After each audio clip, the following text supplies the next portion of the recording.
오늘 말씀의 제목은 평생에 지켜야 행할 규례와 법도입니다. 신명기는 모세와 이스라엘 백성들이 40년의 광야 생활 마칠 때쯤에 모세가 마지막으로 고별 설교로 이스라엘 백성들에게 남기되, 특별히 광야에서 태어났던 다음 세대에게 너희들이 가나안 땅에 들어가거든 꼭 이렇게 살아야 된다 하고 유언처럼 남기는 말씀입니다. 11장까지는 언약의 일반 규정적인 서론격이라면 12장부터는 핵심적인 본론을 하나하나 아주 세세하게 가르치고 있는데요, 오늘은 그 중에 제일 첫 번째 두 가지를 함께 말씀을 나눕니다. 우리 한번 따라 봅시다. 우상을 멸하라. 첫 번째는 가나안 땅에 들어가거든 반드시 그 땅의 우상들을 깨끗하게 멸해야 된다 하는 겁니다. 어느 어머니가 다 큰 아들이 방에 브로마이드라 그러죠. 큰 사진, 연예인들, 좋아하는 연예인의, 여자 연예인의 사진을 걸어놨는데 항상 마음이 찝찝합니다. 왜냐하면 마리 사진이지 거의 반나체의 야한 사진을 아들이 걸어놨어요. 그래도 지혜로운 어머니가 이래라 저래라 한마디 말을 하지 않다가 곰곰이 생각을 하다가 어느 날 한복을 말쑥하게 차려입고 사진관에 가서 당신 사진을 찍었어요. 그것을 이쁜 액자에 넣어가지고 아들에게 주면서, 아들아, 너 방에 엄마 사진도 좀 걸어주면 좋겠다 하고 엄마 사진을 선물로 준 거죠. 아들이 그걸 걸었어요. 그러지요. 며칠 뒤 아들 방에 들어가 봤더니 그 난잡스러운 여배우의 브로마이드 사진들이 다 떨어지고 없는 겁니다. 어떻게 된 거냐 하고 물었더니 아들의 말이, 평상시에는 제가 좋아하는 여배우라 아무 생각 없이 걸어놨는데 어머니의 정갈하고 고운 사진을 걸고 보니까, 야, 이 두 사진이 같은 공간에 걸리기에는 너무 뭔가 마음이 부담스럽고 어머니를 욕되게 하는 것 같아서 그래서 제가 떼버렸습니다 라고 얘기하더라는 거죠. 고린도서 6장 15절에 그리스도와 벨리알이 어찌 조화되며 믿는 자와 믿지 않는 자가 어찌 상관하며 하나님의 성전과 우상이 어찌 일치가 되리요. 여러분, 성도가 지켜야 될 가장 중요한 10가지 계명은 10계명인데 그 중에 첫 번째가 뭡니까? 나 외에 다른 신을 내게 두지 말라. 오직 하나님만 섬기라는 겁니다. 그래서 오늘 설교의 핵심은요, 이 하나님만 섬기라는 1계명을 구체적으로 실천하는 두 가지를 우리에게 말씀하신다고 보면 되는데요, 제일 중요한 계명이에요. 그 하나는 뭐냐면, 먼저 우상을 철저히 진멸하고 비우는 것이고 깨끗이 하는 것이고, 그리고 그 위에 어떻게 하나님을 섬기는 예배를 우리가 중앙 성소를 중심으로 예배를 세워가야 되는지 두 가지를 말씀하고 계시는데, 우리 오늘 본문 신명기 12장 2절을 한번 함께 읽어봅시다. 너희가 쫓아낼 민족들이 그들의 신들을 섬기는 곳은 높은 산이든지 작은 산이든지 푸른 나무 아래든지를 막론하고 그 모든 것을 너희가 마땅히 파멸하며. 여러분, 사람들은요, 누가 가르쳐주지 않아도 다 자기 나름대로 우상을 섬깁니다. 산에 가면 산신령이 있고, 녹음이 짙고 큰 푸른 나무 밑에는 성황당이 있고, 바다에는 용왕을 섬기죠. 우리나라에도 보면 과거에 장독대에 가면 장독대에 빌고, 담벼락 밑에 빌고, 그리고 이상하게 생긴 돌이나 큰 바위가 있으면 그 안에 또 제단을 쌓고. 여러분, 그런데 비는 것은 다양한데 비는 사람들의 목적, 이유는 거의 똑같습니다. 뭐냐? 소원 성취. 소원 성취, 내가 원하고 내가 바라는 것, 이것을 이루어 달라고 빌고 또 비는 것이죠. 그런데요, 보통 이런 우상 숭배의 특징이 뭐냐면, 비는 우상에게는 관심이 없어요. 우상의 뜻이 무엇인지, 우상의 원하는 것이 무엇인지 아무 관심이 없습니다. 그저 내가 원하는 것만 이루어지면 되는 거예요. 그래서요, 내 욕심이 많은 만큼 우상의 종류와 형상도 그만큼 많아지고 다양해지는 것이죠. 왜냐? 나를 위해서 내가 신을 만들기 때문에. 여러분, 하등 종교, 샤머니즘에 가까울수록 신의 생각은 중요하지도 않고 사람들이 그 생각과 의지를 알려고 하지도 않습니다. 그저 지성이면 감천이다, 비나이다, 이번에 산신령님 산삼 많이 캐게 해주시고, 이번에 용왕님 바다에서 고기 많이 잡게 해주시고, 내가 원하는 것만 빌면 끝나는 예배입니다. 심지어는 비윤리적이고 비도덕적인 것들도요, 남을 해하는 소원도 별 상관없어요. 옛날에 우리가 사극에 보게 되면 장희빈이 충전 몰아내고 그 자리 차리하려고 무당과 이렇게 작당을 해갖고 밀랍 인형을 만들죠. 그래갖고 밤마다 송곳으로 그것을 콕콕 찌르면서 죽어라 죽어라 죽어라 그러면서 밤마다 그렇게 기도를 하잖아요.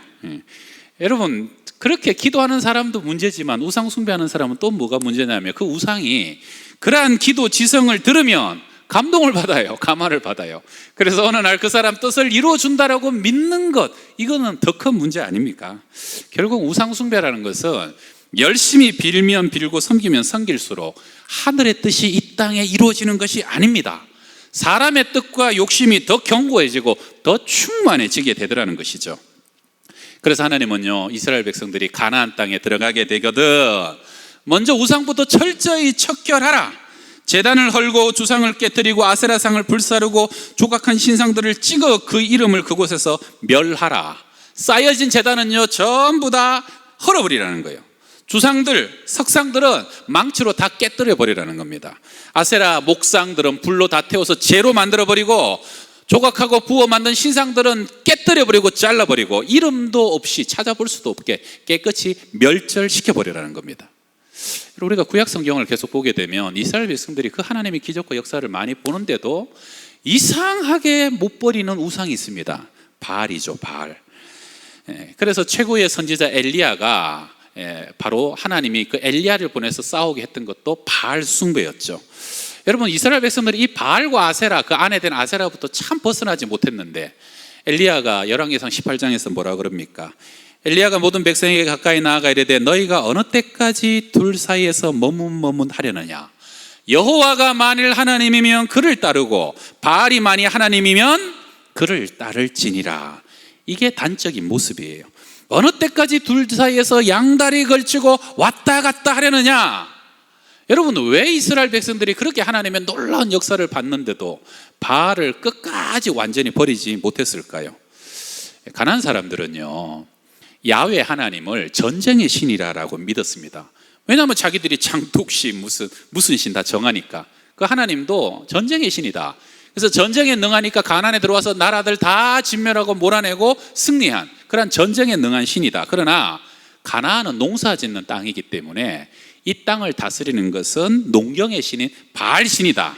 그래서 바알은 물과 폭풍우와 비를 주관하는 신이며 안에 아세라와 성적으로 연합하고 결합해서 열매를 주렁주렁 맺어서 풍년을 주는 신이다라고 믿었어요. 그래서 바알과 아세라를 제사할 때는요, 그들의 신전에는 창녀가 있었고 남창이 있었고 음란한 짓을 많이 일삼는 것이 그 제의적으로 더 충만한다고 믿었고, 그래서 그들의 삶은 더 음란하고 죄 가운데 더 가까이 나아가게 되었다는 겁니다. 여러분, 그래서 아합 왕과 이세벨에 의해서 이스라엘 온 나라가 바알 숭배로 가득 물들었을 때 엘리야를 하나님이 보내시죠. 엘리야는 갈멜산에서 850명의 바알 아세라 선지자와 싸워가지고 하늘에서 불이 떨어지면서 그 제단의 모든 재물을 불태워버리지 않습니까? 그리고 갈멜산 꼭대기에 가가지고 하나님께 7번을 기도하는데, 마치 하나님은 손바닥만한 구름이 점점 커지게 하시더니 3년 반 동안 닫혔던 하늘의 문이 열리면서 장대비가 온 이스라엘에 쏟아지게 만드십니다. 온 백성이 3년 만에 하나님께 기도하고 난 후에 쏟아지는 그 장대비를 보면서 뭐라고 소리칩니까? 여호와 그는 하나님이시로다. 여호와 그가 바로 하나님이시로다. 평생 바알이 물의 신이요 농사의 신이라고 믿었던 백성이 깨달은 것이에요. 세상을 창조하시고 날씨를 주관하시고 하늘을 열고 비를 쏟아주시는 분도 여호와 하나님이시구나. 그분이 홍해에 물을 가르신 분이시고 요단강에 물을 말리신 분도 여호와 하나님이시다는 거예요. 그래서 결국은 그들이 더 깊이 깨달은 것은요, 이 가나안 땅은 자기들이 지금까지는 바알이 주인이었는데 어느 날 하나님이 들어와서 뺏은 것이 아니라 알고 봤더니 천지의 주제이신 하나님이 모든 것을 창조하시고 이 땅뿐 아니라 온 땅과 온 세상의 주인이셨는데, 오히려 바알과 우상 숭배자들이 지금까지 그 땅과 그 백성들을 약탈하고 도적질하여 가짜 주인 행세를 하고 있었다는 것을 깨닫게 되었다는 겁니다. 여러분, 이 우상 숭배는요, 시대가 달라지고 수천 년이 지나도 옷만 바꿔 입고 그대로 역사됩니다. 이 우상 숭배의 가장 핵심적인 스피릿이 뭐냐면, 첫 번째는 하나님이 세상의 주인이신 것을 망각하게 만듭니다. 그리고는 사람의 욕심을 부추기고 죄를 부추깁니다. 욕심에 집중하게 되고 죄에 집중하여 눈을 틀어버려요. 심지어는요, 여러분, 우상 숭배는 더 죄짓고 더 음란할수록 더 신기가 영기가 충만해집니다. 그래서 결국은 진리를 거짓으로 만들고요, 거짓을 진리로 둔갑시켜서 하나님이 기뻐하시는 거룩한 사랑이 아니라 음란을 사랑으로 만들고 죄를 자랑거리로 전락시켜버리는, 그런 것들이 바로 우상 숭배의 결과라는 것이죠. 여러분, 최근 우리 사회가 포괄적 차별 금지법 때문에 큰 이슈에 쌓여 있죠. 항상 마귀는요, 그럴 듯한 옷을 입습니다. 차별하면 안 되잖아. 이 법은 모든 사람을 공평하게 대하는 평등법이야. 그러나 여러분, 그것은 결국 교묘하게 하나님의 진리를 사람의 죄와 사람의 욕심과 맞바꾸는 것이에요. 여러분, 조선시대 생각해 보시죠. 조선시대에 그렇게 여인들이 천대받을 때요, 사람 대접받지 못할 때 선교사들에 의해서 복음이 전파되고 교회가 세워지면서 여자들의 인격이 올라가고요, 여자들이 대우받는 시대에 여러분, 교회를 통해서 시작된 겁니다. 백정과 양반이요, 쳐다보지도 않을 때 백정과 양반이 한 자리에 앉아서 함께 예배하고 한 형제라 자매라 얘기했던 것이, 그거는 교회와 복음의 영향력이고 능력입니다.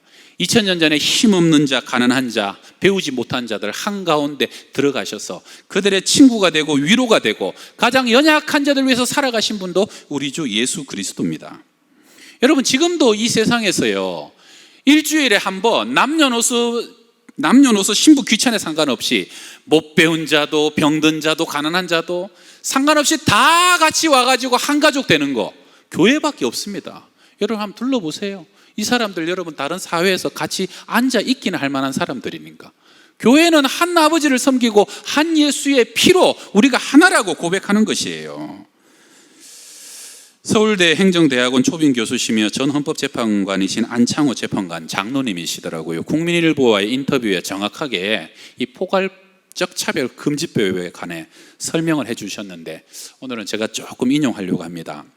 여러분, 이 법이야말로 차별을 금지한다고 하지만 종국적으로는 실제적인 역차별을 초래하는 것입니다. 왜냐하면 포괄적 차별 금지법이 통과되면요, 앞으로는 동성애자들을 차별하면 안 된다 하는 명분으로 동성애에 대한 정당한 비판도 다 금지됩니다. 즉, 동성애가 얼마나 에이즈에 심각한 영향을 주는지, 동성애가 가져오는 수많은 부정적인 영향들, 그 실태들, 팩트들을 체크하는 것 자체가 금지되어 버린다는 거예요.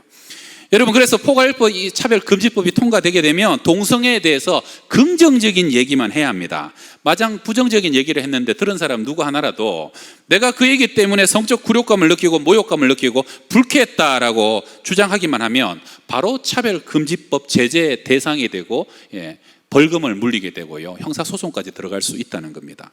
요즘 몇 언론들은 이 법이 통과돼도 강단에서 교회에서 동성애 반대 의견 내거나 동성애 관한 설교하는 건 문제 없다라고 얘기하기도 하는데 그것도 사실이 아닙니다.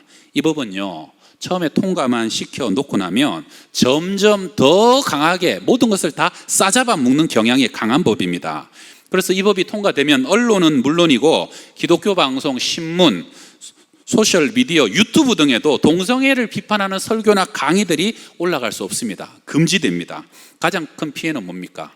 학교에서요, 어린 자녀들에게 동성애에 관한 부정적인 교육을 전혀 시킬 수 없고 동성애에 관해 긍정적인 것들만 가르치게 돼서 이 아이들이 동성애가 뭔지도 모르고 스스로 선택할 수 있는 자유의 길이 열리게 된다는 겁니다. 여러분, 그러면 가정들 다 파괴되는 것이에요. 우리 아이들이 동성애가 얼마나 심각한 죄인가 배울 수 있는 기회가 원천적으로 차단돼 버린다는 거예요. 여러분, 기독교는요, 절대 사람 차별하지 않습니다. 오히려 반대입니다. 그러나 이 포괄적 차별금지법은 쉽게 말하면 포괄적으로 뭉뚱그린 법이에요. 정말로 차별금지가 목적이라면 뭉뚱그리지 말고 개별적 구체적인 논의를 거쳐서 하나하나 입법하면 된다는 거죠. 지금 우리나라는요, 선진국이에요. 여성과 장애인들 세부적 항목들이 이미 잘 정리가 돼 있는 나라입니다. 여러분, 성경은 분명히 말합니다. 동성애 문제는 평등과 인권의 문제가 아니고 죄의 문제다. 남자가 남자와 결혼하고 여자가 여자와 결혼하면 여러분, 장차 생육하고 번성하고 충만하라는 이 땅에 하나님의 가장 첫 번째 명령은 누가 실천하게 될 것이고 이 세상은 멸족하고 멸망하게 되어질 것입니다. 세상의 역사 속에서 지금까지 죄를 죄 아니라고 합법화하게 해달라고, 오히려 죄를 죄라고 말하면 그게 죄가 되는 이러한 현실이 도래하고 있다는 겁니다. 그렇게 회개한 사람들이 모여갖고 그렇게 이상하게 축제까지 벌이면서 집회까지 벌이면서 죄를 부추기는 일도 없어져야 하겠지요. 사랑하는 성도 여러분, 세상이 아무리 변해도 하나님만 섬기시길 바랍니다. 하나님의 말씀만이 우리의 영원한 진리인 것을 믿으시길 바랍니다. 여러분, 미국도 유럽도 동성애로 다 무너졌습니다. 동성애가 통과되고요, 제가 아는 그 미국의 한 교회도요, 교회가 동성애를 통과시켜가지고 성도들이 예배당을 전부 다 놔두고 성도들이 다 빠져나와야 됐어요. 자기들이 평생 섬겼던 교회인데 교단이 넘어가니까요, 성도들이 예배당 전부 다 포기하고 몸만 나가서 다시 개척해야 되는 그런 처참한 상황이 여기서부터 점점 진행되고 시작되게 된다는 것입니다.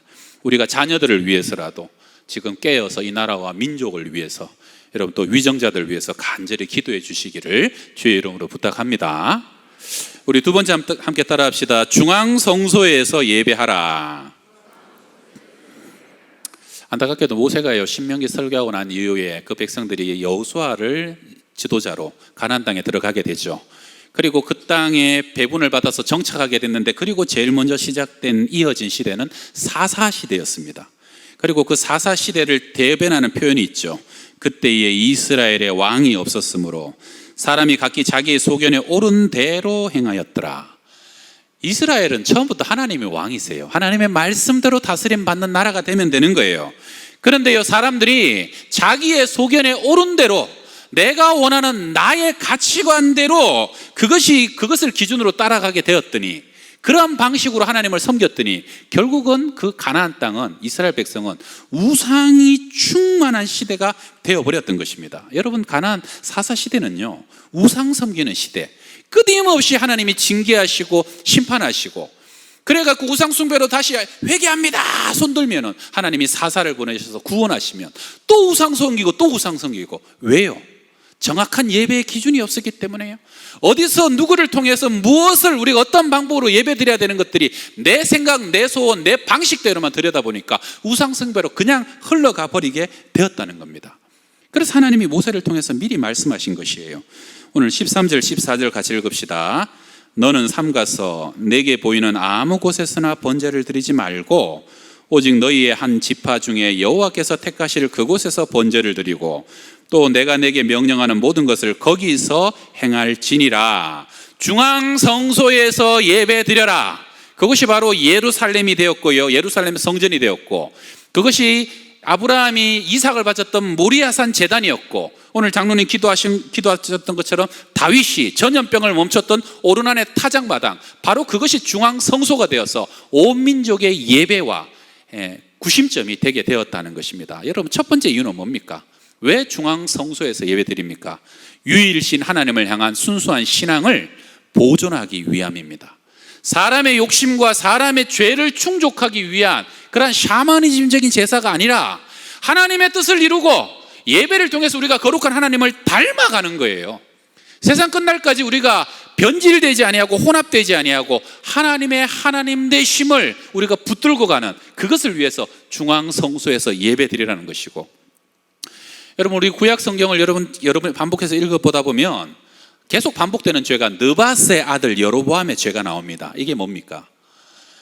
북이스라엘과 남유다가 쪼개지고 갈라질 때 예루살렘이 남유다에 있다 보니까 이 여로보암이요, 북이스라엘 백성들이 남유다 예루살렘에 가서 예배를 드리다가 자기에 대한 충성심이 약해지거나 이 나라를 저버릴 것을 염려해가지고, 그래서 단과 베델에다가 송아지를 만들어 놓고 이 송아지가 하나님이다라고 섬기라며 거기를 예배 장소로 지정해 줍니다.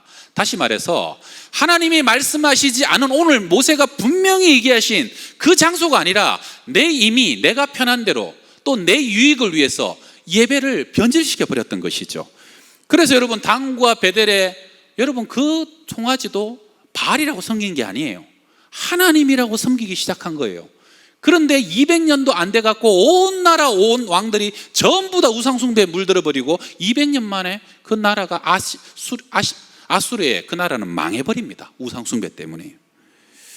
여러분, 사람이 편하게 사람을 위하여 내가 원하는 방식이 좋을 것 같지만 결국은 어느 순간 하나님이 아니라 나를 예배하고 내 욕심을 키우게 되면서 그것은 결국은 하나님 예배에서 우상 숭배로 전락하게 된다는 것을 우리에게 처절하게 가르쳐 주는 것 아닙니까?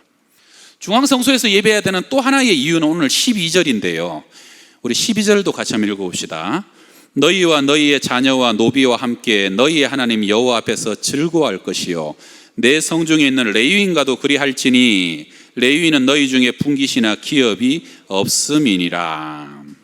아멘. 중앙성소는 흩어진 백성들을 결속하는 곳이었고 어린 자녀들, 천한 노비들, 또 재산 분깃이 없는 레위인들, 제사장들 다 같이 하나로 결속하는 핵심 센터였습니다.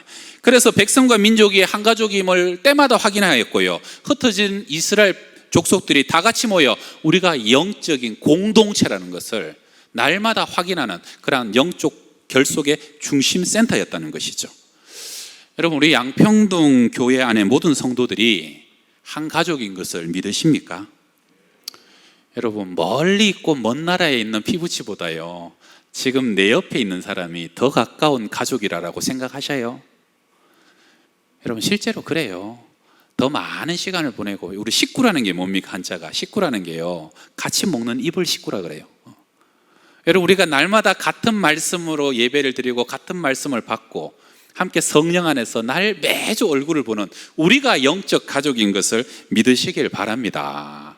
교회는요 그것을 하나로 묶어주고 함께 아파하고 함께 기뻐하고 그 은혜가 나는 모르는 중에도 기도하는 그 향이 여러분 온 성도들을 감싸고 있는 것, 이것이 바로 우리 하나님의 교회고 양평동 교회의 한 집이고 한 가족이고 한 식구인 줄 믿습니다. 최근 코로나19로 인해서 학생들의 성적이요 굉장한 변화가 왔다고 그러는데 한 학기 동안 학생들이 거의 학교를 못 갔잖아요. 마지막에 기말고사 치고 났는데 선생님들이 충격을 받았답니다. 멘붕이 왔답니다. 왜 그러냐? 최상위층 애들 한 2~3% 애들은요 학교를 가도 열심히 하고 안 가도 열심히 하고 걔네들은 전혀 상관이 없더래요. 그런데 이 성적이 이렇게 항아리처럼 가운데가 불룩하고 못하는 애들이 있는데 이 항아리 애들이 모래시계처럼 홀쭉해져 버려갖고 중간에 있는 애들이 성적이 전부 다 추락해 버렸다는 거예요. 왜요? 한 학기 동안 학교를 안 갔더니, 학교 안 가도요 온라인으로 수업하고 부모들이 학원 보내고 챙기고 했는데 학교를 안 갔더니 중간층 아이들의 성적이 다 떨어져 버려가지고 선생님들이 이제 다시 와도 이 상류층 소수 애들에게 맞춰야 될지 이 밑에 애들에게 맞춰야 될지, 옛날에는 중간 아이들 걸로 해갖고 위에 애들은 좀 따라가고 밑에 애들은 쫓아가고 그러면 됐는데 지금은 다시 돌아와도 어떻게 수업을 진행해야 될지 모를 정도로 아이들의 수학 능력이 현격하게 떨어져 버렸다는 거예요. 그래서 제가 그 기사를 보고 주중에 목동에 학부모님이 있어서 물어봤어요. 진짜 그러냐고. 요번에 아이들이 학교를 못 가는 바람에요 선생님들이 정말로 쉽게 시험을 출제했다는 거예요. 그런데 결과가 너무 처참해가지고 선생님들이 지금 어찌할 바를 모르고 있다는 겁니다. 우리가 가만히 생각해 보면 학교 안 가면 가는 시간 절약하고 오는 시간 줄이고 학교에서 해야 될 잡스러운 일들, 밥 먹는다고 줄 안 서도 되고 그리고 조례 종례 안 해도 되고 수행평가 안 하고 오직 수학, 수능만 위해서 공부하면 더 공부 잘할 것 같은데, 그런데 집에서 한다고 했는데 부모님도 얼마나 수고합니까? 밥 해주고. 그런데 아이들의 성적들이 전체적으로 평균이 현격하게 떨어져 버렸다는 거예요. 예. 그래도 소위 공부 좀 한다는 목동이 그 정도니 다른 데는 더 볼 것이 뭐 있냐 이런 말이죠. 여러분 재밌지 않아요? 공부만 그런가요? 여러분 홈트라는 말 알아요? 홈트? 홈 트레이닝. 집에서 하는 운동을 홈트라고 한답니다. 집에서 운동하시는 분들 성공을 많이 합니까? 대부분 실패합니까? 이것도 대부분 다 실패한대요. 뭐든지 혼자 하면 처음에는 더 잘할 것 같지만 지나가 보면 지속성이 없다는 거예요.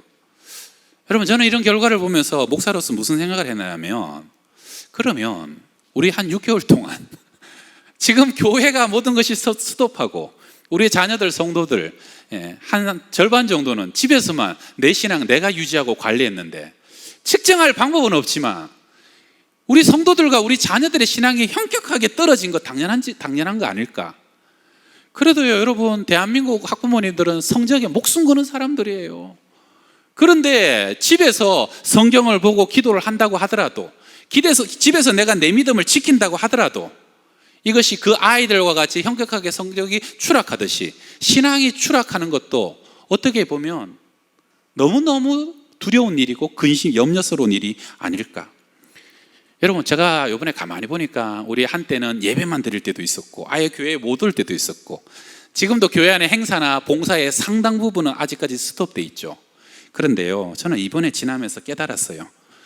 내가 봉사해갖고 교회를 세운 것 같았는데 봉사하다 보니까 그 봉사 때문에 내가 보호를 받았던 겁니다. 옛날에는 행사 많이 하고 내가 식당에 밥만 안 하면 예배를 얼마나 열심히 드릴 텐데, 그랬는데요, 식당에 밥하는 것이 우리 교인들을 하나됨으로 만들고 가족으로 만들고 사랑의 결속체로 만들어간 것이죠. 내가 교사하다 보니까 가르치기 위해서 내가 배우는 겁니다. 성가대 준비하고 연습하다 보니까요, 내가 그 속에서 더 깊은 예배를 체험하는 것이죠. 여러분, 교회 청소하다 보면 내 마음이 닦여지는 것이고, 전도하면서 내 안의 복음을 내가 재확인하게 하는 것이고요, 부족하지만 내가 헌금을 교회에 드리고 정성을 드릴 때 그 물질이 교회와 나를 마음으로 연결해주고 이어주고 교회에 대한 더 큰 애정을 갖게 하는 것이고요, 장년부 모임들, 성경 공부들, 구역 모임들, 내가 섬기는 것 같았지만 결국은 그 말씀들이 나를 여기까지 성장하게 만들어준 것을 믿으시길 바랍니다. 아까 애들 학교 안 가도 전혀 상관없는 애들은 누구라고요? 최상위층의 아이들. 저는 여러분들이 정말로 교회를 못 오는 상황이 돼도 여러분 안에 살아계신 성령님을 인하여서 여러분이 최상위층 아이들처럼 믿음이 더 견고해지고 뜨거워지고 여러분이 어느 곳에 가든지 하나님의 증인된 삶을 살아갈 수 있기를 바랍니다. 그런데 문제는 대부분 다 그게 미치지 못한다는 거예요. 그래서 성경은 오늘도 우리에게 뭐라 그럽니까? 모이기를 패하지 말고 주님 오실 때까지 사랑과 선행을 서로 격려하며 은혜를 나누고 믿음을 나누고 함께 기도하고 함께 세워주는 영적인 한 가족이 되라 하는 것입니다. 여러분, 진짜 사랑하면 보고 싶잖아요.